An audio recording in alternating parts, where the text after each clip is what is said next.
Welcome to Farm to School Northeast, a podcast where we explore the creative ways that local food is getting into school cafeterias and how food system education is playing out in classrooms and school gardens across the Northeast.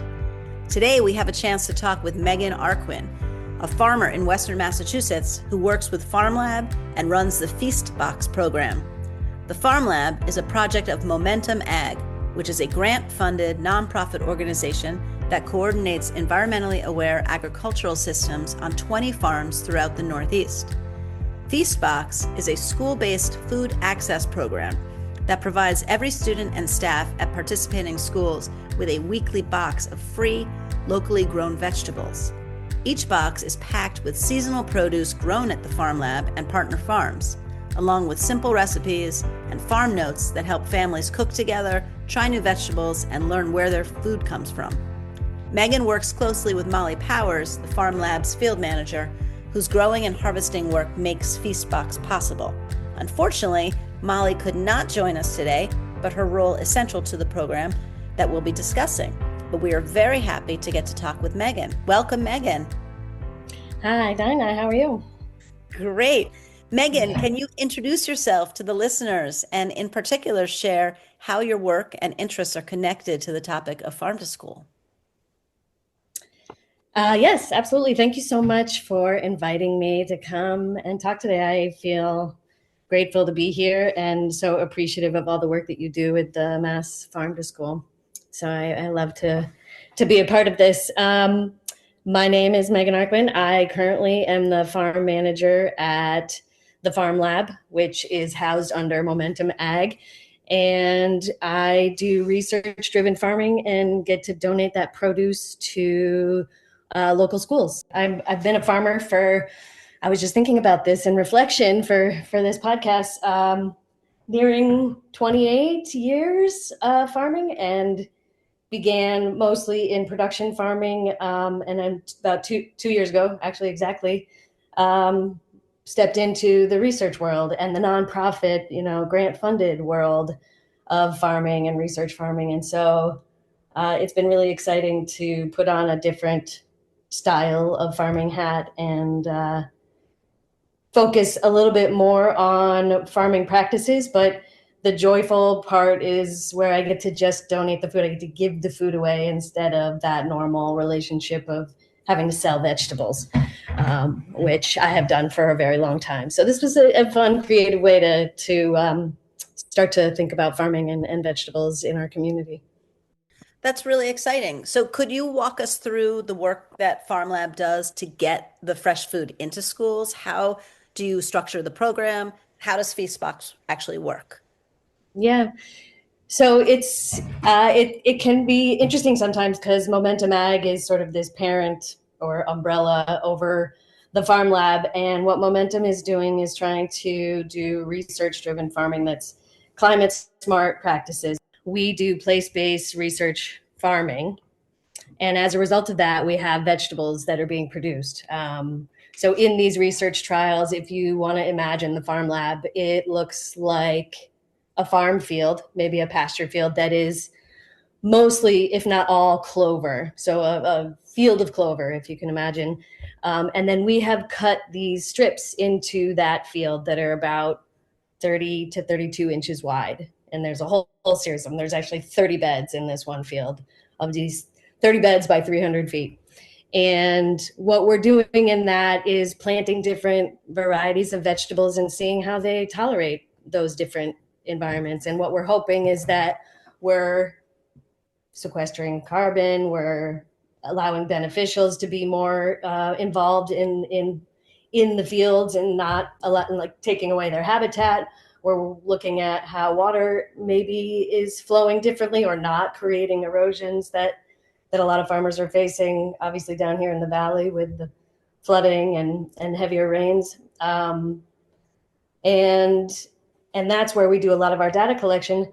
But as a result of that, we have vegetables that come from that. And what we've done is geared that towards the school calendar. So we try to grow things through the summer because we like to eat the food that we grow. So we want to make sure we're eating from spring until fall. But much of the crop plan has crops that you'll see in the fall, like broccoli, carrots, potatoes, onions, greens that are cold tolerant. And starting in about the beginning of school, maybe the second week of September, we've been doing for the last 2 years about a 10 to 12 week distribution, depending on when we can actually get things going in the schools, and do that all the way up until Thanksgiving. And so each week, what we're doing is packing boxes and bringing them into the schools that we're partnered with and delivering them. We try to make it very easy, where we bring in the boxes, we leave them for the students to take with them and on the buses or in their, with their caregivers, and bring them home very easily. Actually, I don't know if the listeners will ever be able to see this, but I have a box with me so you can see it. It's very sweet. We worked with a local artist to help design the box so that it would be something that was really fun for students to see and get excited about, and then be able to easily bring them home. As in our thinking and development of this idea, I kept thinking about students having a bag of vegetables on the bus, and I just imagined them like all swinging them all around. And so I really wanted to try to make this something that wasn't disastrous for the school to handle, for the bus drivers to handle, and easy for students to bring home. And for listeners who couldn't see the box, it's a really cute box that folds up, and it has a really cool paper handle, some really nice illustrations. It says feast box, and there are some breathing holes kind of for the crops to breathe. And it is fun, and it will be kind of a fun box to reuse. It's interesting to hear that the vegetables that you're producing to give away are actually a byproduct of your farm lab, of actually just wanting to study some different ways to grow. Could you speak a little bit more about the ways that you are trying to grow in sustainable ways and environmentally friendly ways? A big part of that is in this the system I was talking about with the clover field. So we call that a clover living mulch. And there are many different farmers. That's the cool thing about Momentum Ag, is that they are incentivizing in ways, they're paying farmers to do the research of these trials, sort of taking what extension services do at one step further, and putting it in the hands of farmers and having them try out different things, and in many ways problem solving. Farmers are great problem solvers, so they'll think of ways to create tools that'll work for these new systems. If you imagine that clover living mulch, obviously it's going to grow like your yard, and there's going to be timing for when you need to trim, or the edges around those beds are sometimes can get a little bit, plants want to grow. And so they want to creep into that nice fertile soil area that you've created for the vegetables. So you got to try to figure out the best ways to manage that. And so, we come out with weed whackers, we come out with our tractors that have little tooling situations set up so that they can just keep those pathways clean. As a production farmer, it can sometimes, for me, look a little bit messy. I like a nice, clean, weed-free field. And so this kind of pushes back against that thinking a little bit, and allows us to try to see really if we can save time, if we can, in fact, throughout these processes, we're measuring soil temperatures, we're measuring the nutrient exchanges, we're looking at how the water may flow differently. We're trying to use less fertilizer. We're trying to see if what we're mowing from these lanes of clover, and it's very hard to get a pure stand of clover. So there are other plant species in there. I don't want to call them weeds, but plant species in there that might be beneficial to the crops. And so there's some thinking around, if you mow and utilize that in the bed, could that be thought of as fertilizer? And so those are all really cool ways in which different research trials are happening, and farmers are getting reimbursed for taking the risk of trialing the research, so that we can take it to that next step where we see it on larger scales and see if if they are in fact sustainable and useful. Well, it's exciting that you have this outcome of crops that you need to give away in this Yeah. study.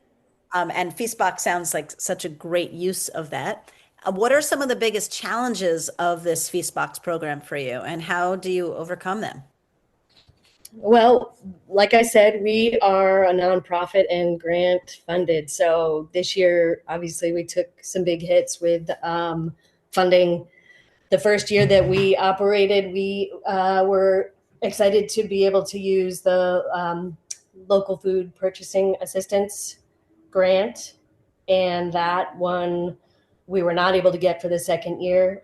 So we did some fundraising through Zephy campaigns and GoFundMe campaigns, and just tried to put the word out that way. But being a young, small farm, sometimes it's hard to grab the attention and share the story in the right way to secure that funding. We did get a grant from Berkshire Taconic Community Fund, because one of the schools that we are working with is in Pittsfield, and they really wanted to see us not only continue that program, but to see if we could expand upon it with their funding. And so funding, I would say, is the biggest challenge. It's interesting as I say that, because I went from selling vegetables to just giving vegetables away. And I think that there's always has to be this, I call it a money hustle, for lack of a better word, but there's always got to be the funding there in order to make that work and that mission happen. So, being a young farm, some of the challenges we also are facing is we have a really beautiful piece of property, but it hasn't had a farm operating on it regularly. So we have a lot of barn space, and we have a greenhouse that's beautiful. But we don't necessarily have all the trucks that we might need to move things around, or especially covered in, for if it's a rainy delivery day or something like that. So we've been getting really creative around, problem solving those small things. And Molly and I are so invested and so excited about this program that we're willing to kind of use our own vehicles at times to do those things. So yeah, I'd say funding is the biggest hurdle. And with that, we would be able to solve some of these smaller problems and scale up pretty quickly, I think. Are there challenges you could speak to around working within a school and getting like the infrastructure of getting these vegetables into the hands of students and into the school? Or is that just a really easy process? We've tried to make it a really easy process. I think initially when we were thinking about the feast box or where these vegetables would go, we thought about senior centers and food access points, and we're still doing some of that also. But we kept, coming from CSA background and experience, I've always loved that personal connection with the farmer to, the consumer, I guess, or the vegetable eater. And so I really like the idea of thinking about a CSA, and we're very close. The farm is very close to New Hingham Elementary up in Chesterfield. And so it was sort of a natural step to reach out to them and try to navigate this idea. And I think at first it was a little bit confusing or challenging to visualize, like food for students. You're just going to give them to the kids, like, how do you actually, what does that mean? Like, it's hard to visualize. And so it wasn't that there was any pushback, but I think it was hard to like really get the wheel moving until we did our first real distribution. New Hingham has been a really great school to pilot all this in. They were very open to figuring it out. And I think having the relationship with the principal, with the administrator in the office that could help us, she would be the one around all the classrooms, putting the number of students that were in each class, so we knew how many boxes to distribute. And then we had a very excited, energetic teacher that was more the liaison that would handle all my like emails and questions. So I wasn't, harassing the principal too much because they're obviously very busy.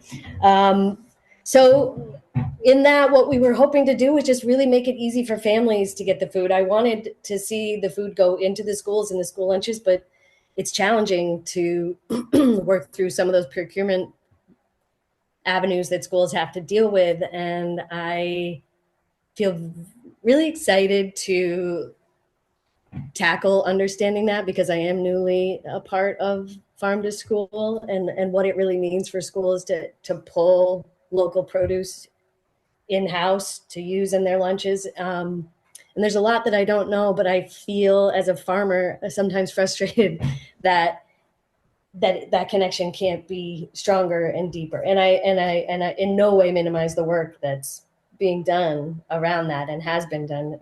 There's a lot of really beautiful stories around those connections. So for me, I really wanted to just get food into the kids' hands, and how could I do that easily? And really all the schools that we're working with needed to do was tell me how many kids.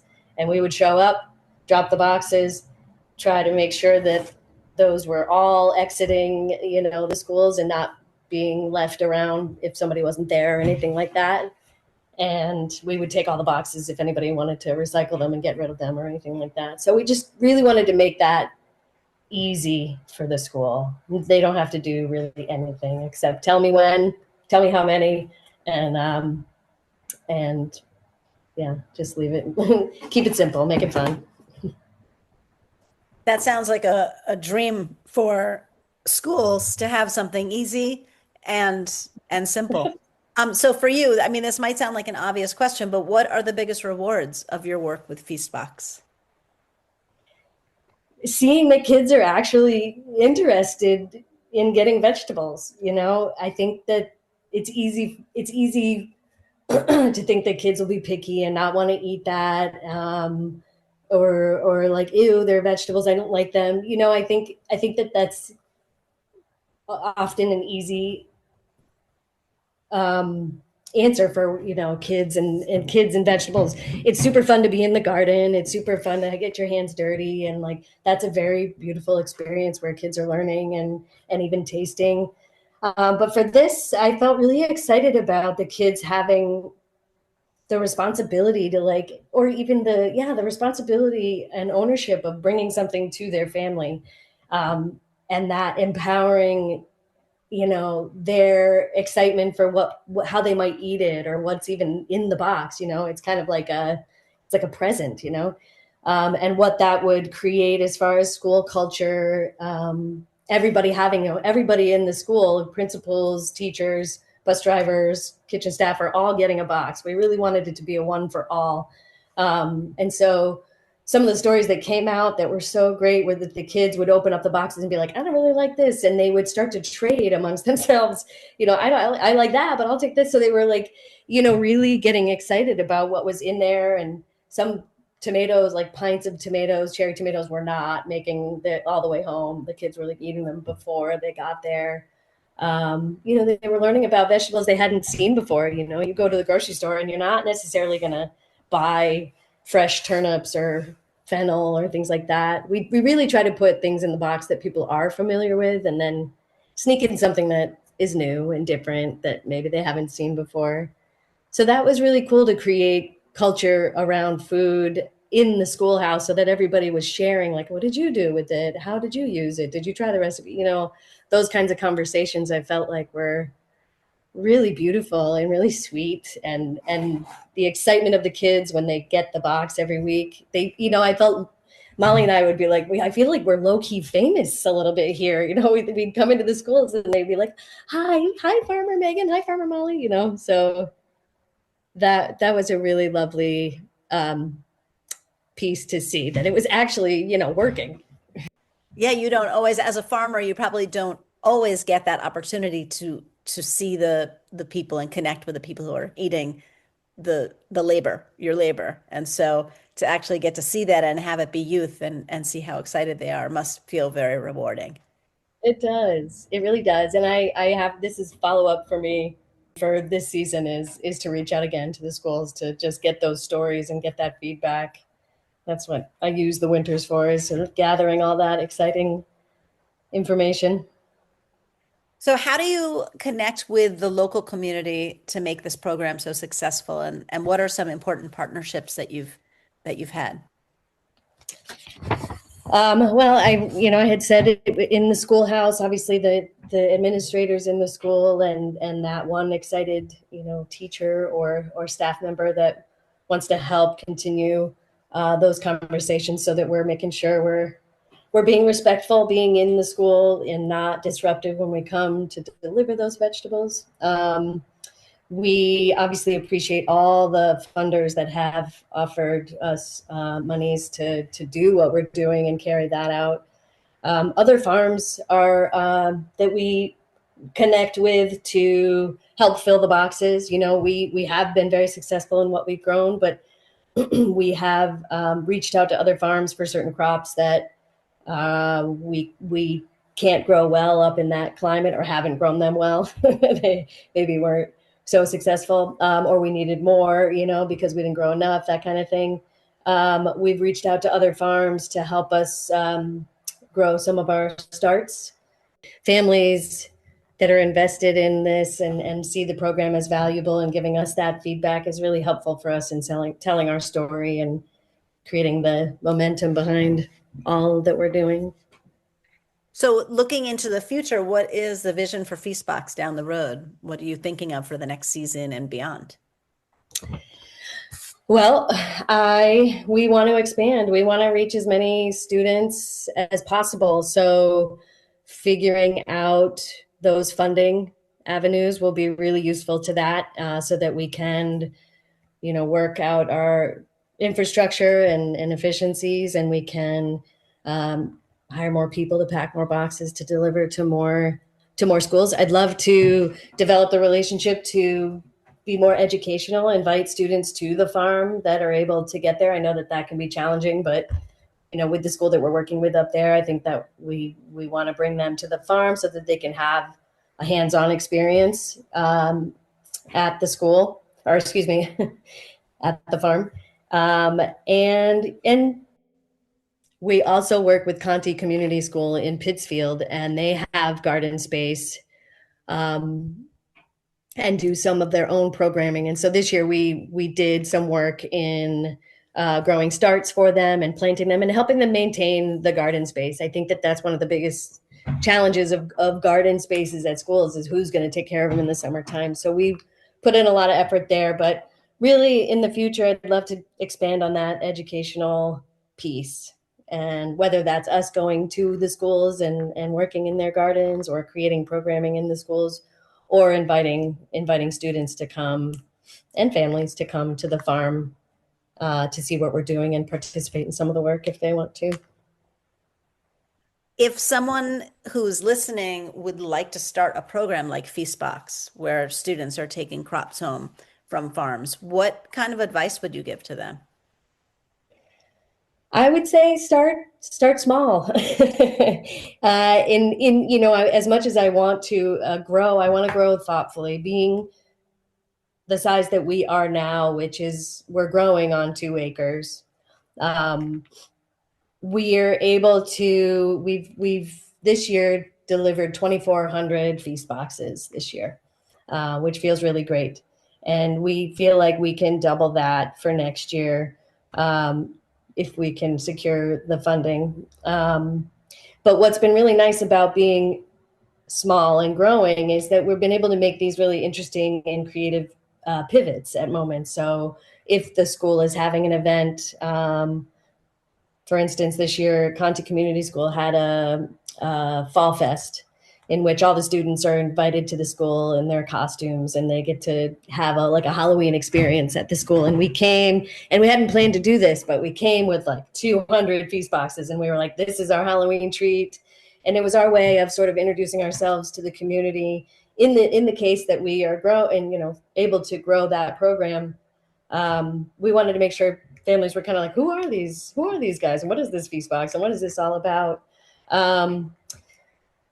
People that are interested in starting this, I think that what's important is connecting with the school and having those conversations first so that they can participate in helping shape the program and what's going to work. Thinking my farmer brain always thinks from A to B. So like, how do you get the vegetables that you want into the hands of the students and make that easy for them to bring home? Having fun with it, something that we experienced is in the box size that we chose is that vegetables don't always grow the same size, and they need to be able to fit in the box, and some things will and some things won't. So, understanding timing is really important in your harvest, and your crop plan is really important. And of course, finding that consistency in the funding sources, and maintaining the joy in the experience. Maintaining the joy, words to live by. Is there anything that I didn't ask you while we were talking that you would like to share? This year was really fun. We tracked poundage that we donated and distributed, and we, on that 2 acres, grew 17,000 pounds of vegetables, which for 2 people, I will say, growing that and lifting that and giving it out, it's just a really, it feels good. It feels like a really profound thing. Again, like coming from production farming and working with a team of 20 and shrinking that down to what can 2 people do? What can I myself do is it feels great to think about that. I will say, as I'm like I'm an aging farmer, I feel thankful that we're able to do that much on such a small piece of property, and that there's room for growth even. Yeah, so 2 people, 2 acres, 17,000 pounds of food donated. Yeah. That's outstanding. Yeah. I feel really, that's the joyful feeling I get when I'm like, the day to day obviously feels great. I love being dirty and all that. But when we get to aggregate all that information at the end of it, it really feels valuable and unique. And obviously, thankfully, a story worth telling. How could listeners find you if they want to know about getting Feastbox or supporting this program or emulating it? Yeah. Let us know. How can we find you? I'm happy. You can reach me at Meghan@momentumag.org, or if you also go to that website, momentumag.org, there's a farm lab page specifically that you can go to. I want to emphasize that it's momentumag.org because there is another Momentum Ag out there, and it's an insurance company out in the Midwest, I think, something like that. So momentumag.org, you'll find us there on the Farm Lab page. And yes, reach out. I would love to support anybody interested in creating their own program, or obviously talking to us about how they can support our program and getting more food into students' hands. Well, thank you so much, Meghan, for talking today, and thanks for the work you do and feeding youth and school communities, and so generously bringing those vegetables, and also for the innovative farming techniques you are invested in. Thank you so much for giving me the opportunity to talk about that. This podcast is a production of the Northeast Farm to School Collaborative. For more information about this podcast or Farm to School in the Northeast, go to northeastfarmtoschool.org.